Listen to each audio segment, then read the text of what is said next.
If you want to do better in a lot of things, the solution is often to try harder. So if you want to lose a few pounds, you try harder. If you want to gain some muscle and lift more weights, you try harder.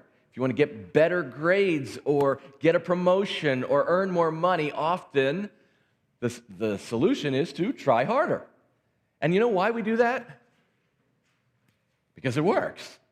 Often it works. That's why we do it. It's kind of the way things are designed. When you work hard in God's world, often you see good results. But there comes a time when you can reach the end of your exertion. You can't possibly try any harder. You've done all that you could, and you still haven't accomplished what you set out to do. So imagine you move into a house that's new to you, and the previous owner has left behind a dining room hutch that's 1,000 pounds. I mean, it is just a beast. It is huge. And you go to lift it, and guess what? You can't. So you try harder. I mean, it doesn't matter how hard you try, how much you push on that thing, it's not going to move simply by trying harder. You're going to need to get some people to help you, or you're going to have to learn how to work a lever and an inclined plane and get physics to help you, or you're going to have to say, can I don't know, burn this thing down or take it apart piece by piece. You're going to have to find a different way other than simply exerting that effort to try harder. It's the same thing in the spiritual realm. We, at times, face challenges in front of us that we can't overcome simply by trying harder. We need to find a different solution. In our passage this morning, we're in Romans chapter 2 as we continue our series in Romans. Romans chapter 2, verses 17 through 29. We're at the end of chapter 2. We're going to see that trying harder isn't the solution for getting ourselves right with God. We're going to see that even those who seem to have tried the hardest and appear to be furthest along that path of making themselves right with God by what they do, even they can't accomplish it in their own strength. We're going to see apparently perfect people who really aren't, and we're going to see a God, a perfect God, who is fully capable of accomplishing for us what we cannot accomplish ourselves. We've been in this early section of the book of Romans. We're calling it the Great Exchange, chapters 1 through 5, the Great Exchange. And right now we're actually in the 5th section out of 7 in the first half of the Great Exchange. I feel like I should have some sort of chart for you to see what I mean by that. We're in the section that says we're all in trouble. And you've been hearing that from me sermon after sermon, saying that we are in trouble in the eyes of a holy and righteous God. This is sort of like, if you're familiar with classical music, a fugue. You know what I'm talking about for a fugue? Where there's, at the very beginning, this melody that comes. And then all throughout, there's variations on that melody. And that's how the song is created. And as the melody is playing, it comes through again in a different range and a different place, and it comes through again and again and again. And Paul is saying the same thing over and over and over again. He's saying we're in trouble. And he's pounding on this drum, as it were, to the point to where we get it so much, and we finally say, okay, what do we do about it? And that is what he's going to talk about starting 3 sermons from now in chapter 3, verse 21, through chapter 4, through chapter 5, that there is an upside, but right now we are on the part about the bad news, that we are in trouble. And so he continues to show this in different ways. He's already said the irreligious people that are far from God are in trouble. He's also said that those who judge them, those of us who are more religious, we're in trouble because we've failed as well. And then he is now looking at it from different ways. Instead of religious and non-religious, he's looking at it as Jew and Gentile. And he really gets into that Jewish element, the people who had God's special favor. He gets into that element in the passage that we're at today. And he says, even they, the ones who should be experiencing all of the blessings of God, even they are in trouble in the eyes of a holy and righteous and perfect God. Now, as we've been pounding on this theme, I've also been saying, good news is coming. Look at the whole book. I've been saying that this book of Romans is a book about hope and purpose. And that while most of our passages so far haven't really given us much hope, they set us up so that we're ready to receive hope. Today, at the very end of our passage, we see another sprinkling, another kernel, another foreshadowing of the hope that is to come. But before we get there, we have to see the challenge. And so we're going to see these perfect people who aren't. We're going to see these religious people who fail to measure up to God's approval. And we're going to consider how they are an example for us, what it's going to mean for us to live for God when apparently it seems impossible. So let's get into what Paul is saying. Often I read the passage, talk about it for a while, and then give you the point. I'm going to start out by giving you the very first point. The very first point is nobody is perfect. Nobody is perfect. Can we kind of agree on that before I even open the... You know this, right? From living and from meeting people. You know that they are not perfect, and if we're honest with ourselves, they probably have figured out that maybe we're not perfect either. So nobody is perfect, and I want to put out there, some people appear perfect. Some people appear perfect. We look at them and we say, it seems like they've got it all together. And this is the perfect person that Paul speaks of in verses 17 through 24. Here we read, "But if you bear the name Jew and rely upon the law and boast in God and know His will and approve the things that are essential, being instructed out of the law, and are confident that you yourself are a guide to the blind, a light to those who are in darkness, and in a corrector of the foolish, a teacher of the immature, having in the law the embodiment of knowledge and of the truth." Paul is saying, are you convinced that this is you? You're doing well in everything that comes your way? He says, he's speaking to the Jewish people who have God's law. You're boasting in your Jewishness. You're boasting that you are able to keep the law. You're relying upon what God has done for you. That's good if you're relying on God, but if you're boasting just in what you yourself have done, and you're relying on the fact that, hey, I help other people, I'm a do-gooder, I do good things, I teach because other people need to know, I'm convinced that God's law is correct, and so I study it, and I teach it, and I try to obey it. That all sounds amazing. It sounds perfect. It sounds like what we are supposed to be doing. And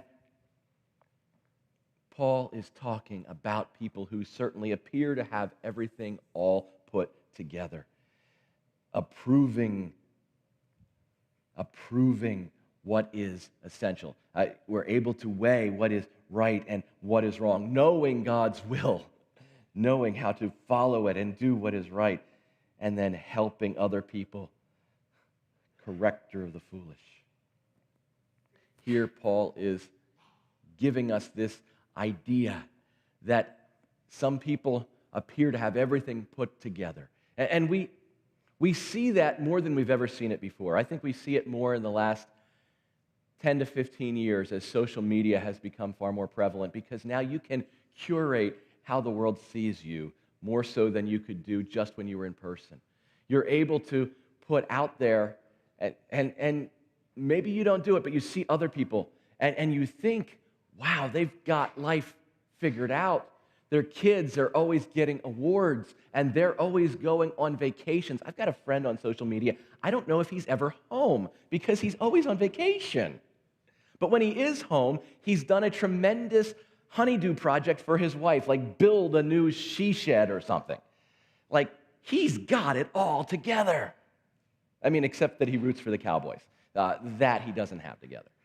I see these people like that, and it sure seems like they don't have any problems. It seems like work must be great, or when do they ever work? I don't know, the independently wealthy or something. You see all of this, and it's this perfectly curated format. And so Paul is saying, is that you? Do you have that perfect life? Next point, even perfect people aren't. Even perfect people aren't. I said people appear perfect, but it is a mirage. We know that from experience, but Paul goes on to point that out in the following verses. And so we read in verses 21 through 24, he says, "You therefore who teach another, do you not teach yourself? You who preach that one shall not steal, do you steal? You who say that one should not commit adultery, do you commit adultery? You who abhor idols, do you rob temples? You who boast in the law, through your breaking the law, do you dishonor the name of God? For the name of God is blasphemed among the Gentiles because of you, just as it is written."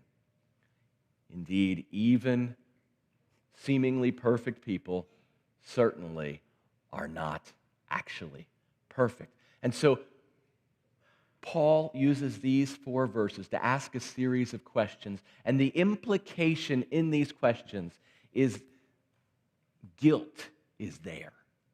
He's saying, you teach what everybody should do, but do you follow that perfectly? And he gives some extreme examples. Stealing and adultery and idol worship. And you have to think that surely the people that he's writing to would say, well, that's not actually me. I don't commit adultery. I don't steal. I don't worship idols. I don't blaspheme God's name. But what he's doing here is he is using these hyperbolic situation, these extended, obvious things in order to point out what's actually going on inside of our hearts. Remember what Jesus said about adultery, for example, that if you look with lust and there's lust inside of you, then you've committed sin. You've committed adultery in your heart. Or remember that all of the 10 commandments, as you work your way through them, and by the way, these 3 are dealing with 3 of the 10 commandments. He just seems to pull 3 out and say, let's look at these. But all of them are deeper than just the surface, don't do that, do this. They get at what our heart is. They get at what we're thinking. They get at what we're saying. They get at what we do. And so Paul is pointing out that it is indeed impossible for us to make God happy by keeping his law, because we can't keep his law perfectly. It's just impossible for us to earn this favor of God by obeying the law. Now, you might still push back and say, but that's not me. And I think maybe the Jewish people would do that as well. Idol worship, are you kidding? And he says, well, do you rob from temples? I think they would still say, no, that's not me. One BFC pastor has suggested that what this was referring to was almost like an ancient day pawn shop where someone would bring in their little images, and the Jewish person would be okay with buying and selling, engaging in trade in these things, possibly knowing that they had been stolen. So this is some hot merchandise, as it were. And Paul is saying there's all sorts of ways that we fail in the eyes of a holy and a righteous God. Now, in Acts chapter 19, Paul had been accused in one city, and he had to kind of get out in a hurry. But one of the defenses of a person who was not for him or against him, was just trying to calm down the crowd, was these men are not temple robbers, idol stealers. And so that was a real thing, and even among the Jewish people. because it was Jewish people that were being accused of it. So this was a possibility. This was a reality. And yet, this reality lets us know that we too, even if we don't do these exact things, we too fail in the eyes of a holy and righteous God. Because even God's special people, God's people that received the greatest blessings, even they failed to live up to the standards that God had set for them. They didn't measure up. So, what hope is there for others? And that is, what hope is there for us? That is what Paul is wanting us to think about, wanting us to discover. Nobody is perfect. Now, Paul, as he continues, even in these verses, he gets down to verse 24, and he marshals the Old Testament law. He could have been quoting from Isaiah. I think more likely he's quoting from Ezekiel 36, verses 20 through 23 here, because the context of that is very similar.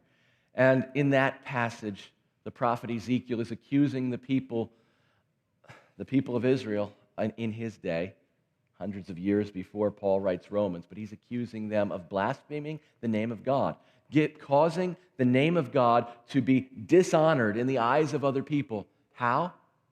Because they haven't kept the law. They haven't obeyed his commandments. They haven't lived in a way that is honoring to him, and therefore God's reputation is damaged. What about us? Do we live in a way that upholds the great reputation of a holy and righteous God? Or when people look at us, do they say, that's a Christian? That doesn't seem good. And so the name of God is blasphemed. The name of God is dishonored. And that is what he's getting at here. We shouldn't be living in a way in which anyone can accuse God of wrongdoing. That's the first paragraph in this section. The second paragraph is verses 25 through the end of the chapter. The first couple of verses there, we read starting in verse 25, and you can tell he's definitely, again, still talking to Jewish people because he talks about circumcision versus uncircumcision. He says, "For indeed, circumcision is of value if you practice the law. But if you are a transgressor of the law, your circumcision has become uncircumcision. So, if the uncircumcised man keeps the requirements of the law, will not his uncircumcision be regarded as circumcision? And he who is physically uncircumcised, if he keeps the law, will he not judge you, who though having the letter of the law and circumcision are a transgressor of the law?" It's a strong accusation here. He's saying that we need something more, that there is a solution that is needed that is outside of ourselves. We're not going to get there just by trying harder. When he talks about somebody who's circumcised, supposedly they're keeping the law, but he's saying, here's a situation. What if you've got a Jewish person who doesn't keep the law perfectly, and you've got a non-Jewish person who does? Which one of those is really pleasing before a holy and righteous God? Maybe you remember that Jesus said that the people of Nineveh would rise up against the people in Jesus' day and condemn them in the day of judgment. Because the people of Nineveh, they didn't have Jesus in front of them. They didn't have the law. They didn't have the prophets. All they had was Jonah going to them, and they repented. They turned away from their sin. As opposed to the people in Jesus' day, they had Jesus, God himself in the flesh, there doing miracles, raising the dead, healing the sick, feeding the hungry, and they still wouldn't listen to him. Jesus said the queen of the south who had come to visit Solomon and saw the greatness of God in the nation of Israel, God's blessing on that nation through their King Solomon, she would condemn the people of Jesus' day because she saw something tremendous. She recognized what was in front of her, and the people of Jesus' day, they did not recognize the Lord right in front of them. Paul is saying here that getting the law right, having the right birth, that's not enough. You have to actually live it out. Now, this is a completely hypothetical situation because nobody, Jew or Gentile, was going to be able, has ever, will ever, keep the law perfectly. And yet what he's saying is that God is more impressed with what's inside of us than with our external, what are you? I'm proud to be Jewish, I'm proud to be Christian even, in name. No, it's got to be something more than name. It's got to be what is internal, what is real. John Stott was a pastor in England in the early 20th century, and he wrote this formula. He said that this passage has this formula. Circumcision minus obedience equals uncircumcision. Circumcision minus obedience equals uncircumcision. But uncircumcision plus obedience equals circumcision. What he's getting at here is that God is looking at the heart. God is looking at who we really are. God is looking to see, are we really following Him, really obeying Him, or are we just trying to put on a show on the outside? Our second point is that the solution is not to try harder, but to receive a new spiritual heart. Solution is not to try harder, but to receive a new spiritual heart. And we see this more clearly in the final two verses. We read in verses 28 and 29, "For he is not a Jew who is one outwardly. And circumcision is, he is not a Jew who is one outwardly, nor is circumcision that which is outward in the flesh. But he is a Jew who is one inwardly. And circumcision is that which is of the heart, by the Spirit, not by the letter. And his praise is not from men, but from God." Here we are seeing that God cares about what is inside of us. God cares about the heart. God cares about who we really are, what we really think about Him, what we really, truly believe. And He's comparing this Old Testament circumcision with what happens inside of us, the changed heart that needs to happen in order for us to be right with a holy God.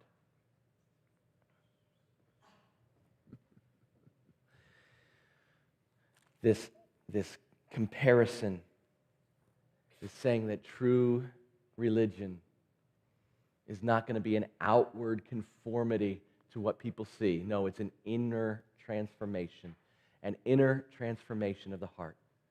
Not outward conformity, inward transformation. The passage that was read for us this morning in Jeremiah chapter 31 talks about this new covenant that God was going to make with the people of Israel in the last days, if you will. And in Jeremiah 31 and verses, we had read for us verses 31 through 34. Let me just highlight for you again, verse 33. "This is the covenant which I will make with the house of Israel after those days, declares the Lord. I will put my law within them and on their heart. I will write it, and I will be their God, and they shall be my people." This is what it takes to be right with a holy and righteous God. It requires a change of heart. And so back to our opening illustration, you've got this massive piece of furniture that you don't have the effort, you don't have the strength, you don't have the ability to move. It's as if, figuratively speaking, God has given you an operation, a heart transformation, a heart transplant that gives you this super strength. So now, in the power and the strength that God has provided, you are able to move that. And God is not caring about moving a desk or a hutch. He is caring about what is transforming your life so that you are changed and living for Him. This is how we can be a people who obey God and follow God with our lives. This is how we can be a people who does not blaspheme God with our lives, not because we've tried harder, but rather because we've been transformed. And now the evidence of that transformation is that we are capable of living for God the way He intended. In Romans chapter 4, we're going to get to verse 11, which talks about this circumcision again. This circumcision, he says, was given as a sign and a seal. This is language which says circumcision was not what made them right, but was symbolic. Symbolic of what God had done to change them. We say the same thing today about baptism, that baptism doesn't save you, it doesn't make you right with God, but we get baptized as an outer expression of what has transformed our hearts, what has changed our lives. Baptism isn't the thing that changes us. Rather, baptism is a proclamation to those around us that God has changed us, and we want to let them know. This is what's taking place when God does for us what we cannot do for ourselves. This is what takes place when we place our faith and trust in Jesus, who washes away our sin, who has borne the penalty for our sin himself on the cross and through his death. This is what God is doing for his people. And we